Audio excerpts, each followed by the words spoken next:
John, horrible night. Game that looked in doubt, absolutely throwing it down with rain, and you managed to get the game on, and you've come out and done the business and scored 6 times. You must be really pleased tonight. I was delighted, tough game, tough conditions. Goals change games. The first half was quite open. Both teams are going at a hammer and tongue, and I think Bristol were a little bit unfortunate to go in 4-1 down. To be honest with you, they made enough chances. And it forced us to make it to a little bit of a reshuffle. They were gambling. When they went down to 3 or 4, they did commit more men forwards, and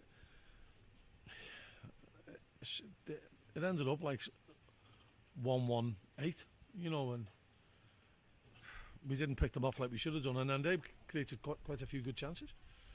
So we had to shore up a bit, which we did. We defended better second half, scored some great goals, and we've got to keep going, trying to do that, trying to impose ourselves on the game. And the game's so much easier when you put the ball in it. When you're ruthless, when you score goals, it doesn't have to take the pressure off the back four. It takes the pressure off everyone, back 3, back 4. It takes the pressure off everyone, and we've just got to keep striving to do that. We talked a lot this season about being favourites for games and not performing and the underdogs thing. Tonight, you used the word ruthless. You looked ruthless. You must be delighted with the mindset above everything. Yeah, I want to go back to my old days now, but I can't ever remember a better centre-forward performance than Coley's tonight. He was absolutely outstanding. And Dean wasn't far behind him. It's very, very rare that one of my strikers gets three goals and isn't man of the match, and for me, Colby was. The two of them were a handful all night. Lots of other big performances as well. You couldn't single anyone out who's played badly. And Tariq was great in the first half, and accepted the decision that we wanted to make a change because we wanted to tweak it, not in the way he was playing. And we've got a good character in the dressing room at the moment, and the 2 new lads just gone into the dressing room there. They must think this is an easy lad, this League One. And when we play Bristol Rovers again, we know it's going to be a tough game. It won't be like that, and we certainly won't be getting carried away with it. We have to mention Dion Charles. It's not every day you score a Football League hat-trick. Yeah, it's just reminded me that I never ever scored a hat-trick. In fact, I never ever scored a goal in the Football League. We talked about him at the weekend, didn't we, about this, you feel there's still more to come from him, but he's riding the crest of a wave at the minute. He is, but he was brilliant tonight. He could have had 4 or 5. You know what you're getting off him. As terms of effort and endeavour, what you don't know what you're getting off him is sometimes his control. That's improving. And if he ticks that box, he could go a long way.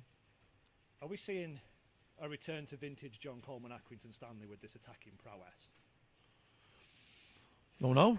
We've never ever tried to go away from it. We've always tried to work hard and create chances. We lacked a little bit of that against Gillingham. We lacked a little bit of it against Hull during the week. We've rediscovered it. But we're certainly not going to rest on our laurels. I think we've cracked it. The minute you start doing that, you'll go backwards. We've got to improve. There were still areas that we can improve on tonight. So we'll look at that in the video. We'll analyse it with the lads. It's very difficult times now because your whole week now is geared just around games and just keeping the lads fresh, cotton wooled, not getting any injuries. So you're barely training. You're going through a lot of pattern of playing, a lot of shape, and watching a lot of stuff and trying to get the lads as fresh as we can for the 90 minutes that they have to play. I think everybody who was available to was playing their part in clearing that pitch. When the pitch inspection was before that, I saw you with the shovel in your hand. Jimmy Bell, your coach, John Doolan were out there. Is this almost a victory for all those people? Yeah, and a big thank you to everyone who contributed. A lot of them I didn't recognise because they had masks on, but I know Jace was there doing his bit, which was brilliant for him. And listen, that's the spirit that we've got at this club. It's all hands to the deck. Although I did lose, I did have a small wager with Andy Holt that the game wouldn't get played, and I'm sure he'd be wanting to take it off me, whatever it is. But you are 3 points better off. I'd soon have the 3 points. I'm going to ask him for some overtime for the work I did. And just lastly, we've talked about the games in hand. I know you don't read too much into that, but you've caught one up tonight. You've got 3 points. You've done your goal difference, the world of good. You're banging this playoff race, aren't you? We just got to listen. We won't get carried away. We've just got to treat every game like a cup final. I know it's the age-old cliche, but the games are going to come thick and fast, and it's not going to be for the faint-hearted. It's not all going to be like tonight. The ball won't always go in. You know, we've had plenty of nights where you've had more chances than I've missed. We'll enjoy it tonight, and then we'll move on for Saturday, which is going to be another very, very tough encounter.